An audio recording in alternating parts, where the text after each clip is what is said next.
ماضی کی معروف اسٹیج رقاصہ اور اداکارہ نرگس نے اپنے بیوٹی پارلر میں کام کرنے والی تمام خواتین کو اپنے ہمراہ عمرہ کروایا۔ نرگس نے نیکی کے سفر کے دوران ممتاز اسلامی اسکالر مولانا طارق جمیل سے بھی مکہ مکرمہ میں ملاقات کی۔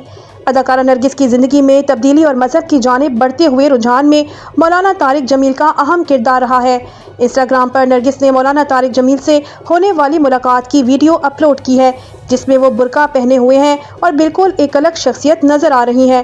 اس ویڈیو میں نرگس نے بتایا کہ میری خوش قسمتی تھی، میں نے پہلا حج 2006 میں مولانا طارق جمیل صاحب کے ساتھ کیا تھا۔ نرگس نے اپنی بات جاری رکھتے ہوئے مزید بتایا کہ آج کافی عرصے بعد دوبارہ طارق جمیل صاحب سے ملاقات ہوئی۔ نرگس کے بقول انہوں نے مولانا طارق جمیل کا بیان سنا اور ہمیشہ کی طرح اس بار بھی بہت کچھ سیکھنے کو ملا ہے، جس میں اپنی عملی زندگی کا حصہ بناؤں گی۔ اس موقع پر اداکارہ نرگس نے مولانا طارق جمیل کا شکریہ ادا کرتے ہوئے کہا کہ آپ نے میرے سر پر شفقت بھرا ہاتھ رکھا اور مذہب سے روشناس کرایا۔ اداکارہ نے مولانا طارق جمیل سے درخواست کی کہ آپ میرے لیے، میری اولاد اور میرے شوہر کے لیے خاص دعا کر دیں، جس پر مولانا صاحب نے دعا کروائی اور ساتھ نرگس سے کہا کہ آپ نے اپنے بیوٹی پارلر کے عملے کو حج اور عمرہ کروایا ہے، یہ بہت نیک کام کیا ہے۔